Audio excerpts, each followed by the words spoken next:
The sea has long captured the fascination and fear of humanity. Our primate instincts don't help us in knowing what to make of it, so no matter what we learn, our imagination will always give rise to horrors lurking under that placid surface. It doesn't help that monsters actually do live under the waves, in the murky deep. As our crew finds to their terror tonight, in Fog, by Josef K. and Cameron Suey. If you're reading this, then I'm dead, and you're standing aboard a derelict Cyclone-class patrol ship, the USS Mistral, with her engines dead and her electrical systems non-functional. I am, or was, the XO of this vessel, Lieutenant Commander Ryan Simmons. Please read this carefully. If you're an officer or enlisted man in the United States Navy, this is an order. Scuttle this vessel immediately. Do not finish this letter. Get off the Mistral at once and send her down. This is a quarantine scenario. All hands are likely dead. God help you if they're not. We're 8 days out of Kirkwall, tracking an intermittent and scrambled distress call from what appeared to be an Icelandic fishing vessel, the Magnus Daughter, deep in the no-fishing zone of the North Sea. We found the vessel, or rather we found a mile-wide streak of oil and fragments, the largest of them still burning. The night before, the enlisted man on watch had reported seeing a flash of light on the horizon. The Magnus Daughter's crew was nowhere to be found, except for one lone fisherman, unburned and floating at the far end of the debris field. He'd been shot in the forehead with a small caliber revolver. When we fished his pale blue corpse from the frigid water, he was still clutching a fishing knife in one clamped hand. What we were able to piece together from the fragmented and confounding evidence was that, for reasons unknown, the crew had been in conflict, resulting in the murder of at least one sailor and the eventual sabotage and destruction of the entire ship. Visibility was only 100 feet as we spent the next day drifting silently among the debris in hopes of finding a survivor. The crew was already visibly shaken by the discovery, the grim dread of the fog and the lone smoldering pieces of the Magnus Daughter that collided with our hull unsettled even the most seasoned of us. We'd expected an easy cruise and the simple retrieval of thankful Icelandic fishermen. What we got, at first, was a silent and oil-slick coated sea, a single corpse, and a few nagging questions. The Mistral had just been serviced after an extended tour with the Atlantic Fleet in Bahrain before her transfer to the North Sea. She was in good running order, so I can only assume that the initial mechanical failure was an act of sabotage or some external force. It happened the first night, when our final sweep had been completed and we'd returned to the sites of the Magnus Daughter's first transmission. There was nothing initially remarkable about this spot, a cold and lonely set of coordinates and little else. I was in my cabin, just settling down when the call sounded from the captain offering little information, just a stern order to meet him on the deck. Dressing quickly, I emerged from my cabin into a cloud of palpable unease and fear. The enlisted men, the junior officers, were coursing through the ship toward the deck like panicked rats. No one made eye contact or spoke. There was none of the usual gallows humor, camaraderie that bubbles up in situations of limited information, just a grim inertia that pulled us out into the Arctic night. On deck, the night was unnaturally clear and cold, and the bright of the stars burned in the frosty air. Around us, in every direction, just a few hundred yards away, the fog and the clouds whirled as if held at bay by our presence. The captain was at the railing, leaning over along with the men on watch. I approached him, suddenly desperate and panicked to know what was happening. When I saw it, the light flooding up from beneath us. The sea was flat like the surface of a mirror. The water was black, reflecting the pale pinpricks of the stars, but beneath that surface, something glowed with a cold light. Pulsating shapes of green, violet, and deep cobalt blue shone from beneath. They flowed and merged and shimmered silently deep below the glassy sea. We stared down 24 men and women, struck dumb and horrified by the sight. There was a sense of scale that emerged from the fluid movement of the lights. They seemed to be many fathoms beneath us, which would make them terribly large and impossibly fast. There were no solid shapes and no disturbances of the water, just a deep field of liquid flow and light. We watched for what seemed like hours, entranced by the mesmerizing ballet of cold light, a mirror reflection of the northern lights. When it ended abruptly, there were 3 almost simultaneous events. First, the lights seemed to contract, each mote freezing in place and collapsing like the iris of an eye in bright sunlight. Secondly, there was a tremor in the air. That first raised the hair on the back of my neck. As the ghostly lights winked out of existence, it rose in intensity until I thought my eyeballs might shake their way out of my head. Through the fog of sudden pain, I heard a noise rise above the Arctic wind, a humming vibration from Mistral herself that matched the electric shuddering in my skull.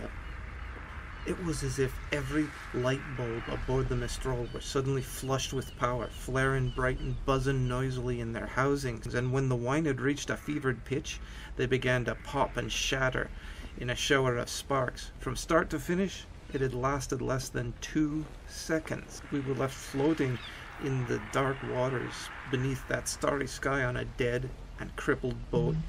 The damage was invisible, without any obvious cause, and total.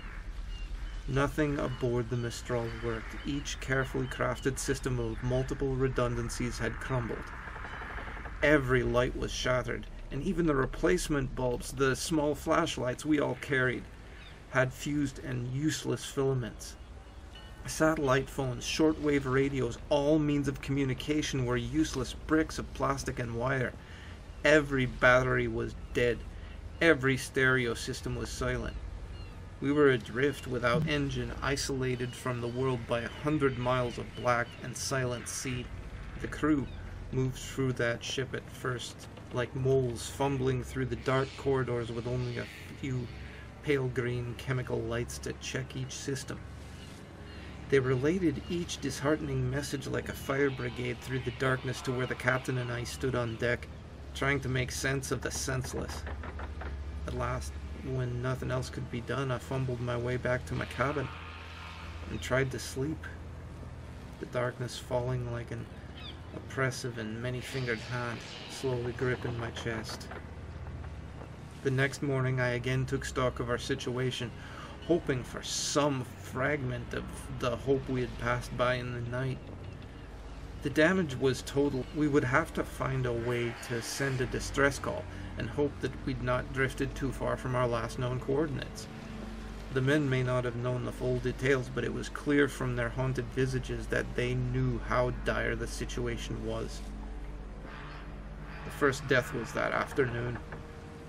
The sound of screaming brought me above deck and into a thick, heavy fog. High in the gloom, I could see bright, burning specks of light descending slowly. My stomach turned. It was 2 signal flares drifting uselessly through the haze. Some damn fool had fired the signal flares. I burned with an unfamiliar and foreign rage, rushed through the fog to the foredeck with hatred in my blood and my fists clamped tight. The scene that emerged from the fog broke me from my stupor. The enlisted man, a flare gun still in his hand, lay broken in a pool of blood. The captain stood over him, clutching the railing, driving the heel of his boot repeatedly into the broken mass of the boy's skull. I realized then that the screaming I heard, the high, keening wail, was coming from the captain. His face was in a rictus of animal rage. All around them was a small crowd standing motionless and silent, watching like sentinels. The captain turned to see me and dropped into a crouch, his fingers wrapping around the flare gun as he raised it level with me eyes. We stared for a long moment at each other, our eyes locked as he panted heavily, his face lightly splattered with blood. The only sound was the wet gurgling exhale of the enlisted man's death rattle. a bubble of blood forming on his ruined face. I had served with this man for nearly a decade. This was not the man I knew.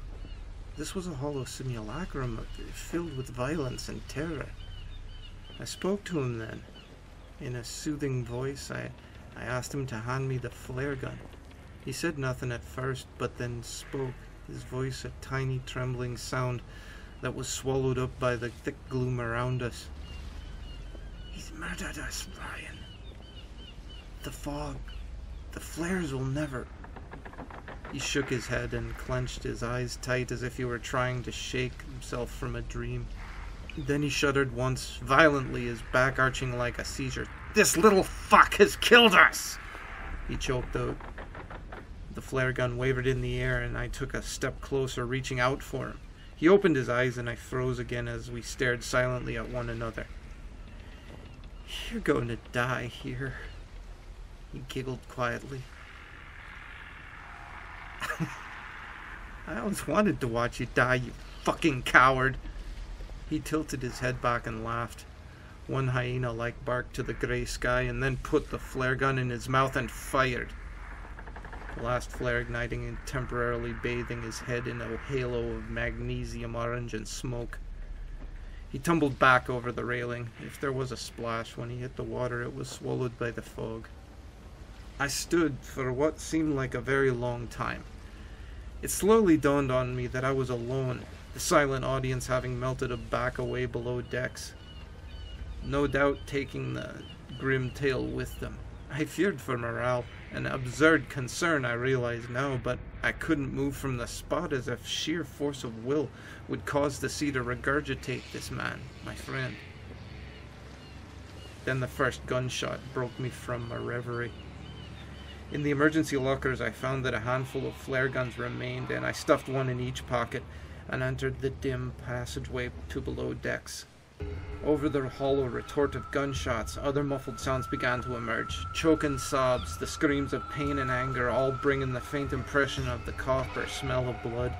The dark was oppressive and thick as my heart rose in my chest. The pale fading light of the chemical glow sticks that hung at regular intervals illuminated the bare corridor, and I moved slowly toward my cabin. It had been sacked, of course, and my service pistol was missing. The next two cabins held the corpses of the junior officers, their broken forms still in their bunks, skulls opened like blossoming flowers under the point-blank shots. I felt the distinct and irrational desire to run on deck and leap overboard, to swim away from the boat into the unknown sea. I gripped a flare gun and held it out ahead of me, less like a weapon and more like a talisman, and began to pace slowly down the corridor to the enlisted bunks. The door was wide open, and the smell of blood and fear and shit was nauseating. As my eyes slowly adjusted to the dim, I saw a field of bodies, torn, shredded, and shattered by bullets and blades and makeshift clubs. A few of the men still moved, twitching slightly. I watched in frozen terror as one man, his face a mask of blood and rage, turned up his head to regard me, and with a weak cry of rage he began to drag himself with his arms, tailing a broken and shattered leg toward me. From the shadows another form pounced on him, a boot digging into the wounded man's back with a wet cracking sound. I recognized the attacker's face in the green chemical dim, a quiet, bookish young man. Like the captain, however, this was not the man I knew. This was a beast that wore his skin. He reached down and grabbed the wounded man's jaw, thumb slipping into his mouth. The wounded man growled a feral, mindless sound and tried to bite down, but his attacker gripped tight and pulled. The jaw came off with the sound of tearing tendons and a ululating shriek that vanished into the air.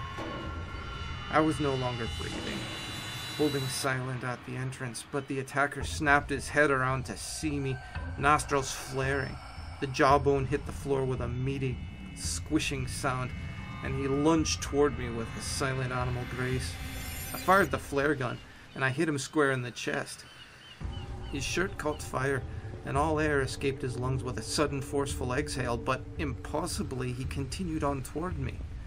As I passed through the portal and slammed the door, the fire had climbed into his hair, and he was squealing now, his clawed hand still outstretched towards me. I felt him impact against the door and saw that nightmare visage wreathed in fire through the small porthole. Lips already burnt to reveal 2 rows of perfect teeth. He wailed and began to smash his burning form against the door once, twice, 3 times, and then silence. I raised my eyes to the portal and saw only the faint image of the burning shape as it disappeared into the darkness. All consciousness and thought evaporated, and I fled from that charnel house. I've barricaded all entrances to below decks now. I've doomed myself to the slow death at the hands of the enveloping cold. I can still hear the living ones down there, screaming and banging on the doors. They're not the men that I knew. I console myself with this thought as I leave them in the dark to starve or murder each other. If you've listened this far and have not fled these waters, or God forbid, are still aboard the Mistral, then I beg you again, leave now while you can. Do not look below deck. There are none of us left to save, and certainly nothing worth saving. It's cold now, the fading day surrendering the wan grey light to the dark. There are no stars this night, nothing but the heavy blanket of the night itself. If I could get below, I'd find some way of destroying Mistral, like the brave men of the Magnus Daughter, but it's too late. The most I can make of my last moments, as all feeling flays my extremities and writing becomes impossible, is a warning. Please, send us into the deep, tell no one you found us, and never return. There are things and primal desires older than man, and forces beyond the grasp of our simple minds, and they dwell here, beneath the frozen sea. So the next time you scoff at a mariner's tall tale, remember, the sailor's bravery comes not only from facing the obvious dangers, but also from the ones we can't even explain. Stay scary, my wildlings, and make the most of your nights.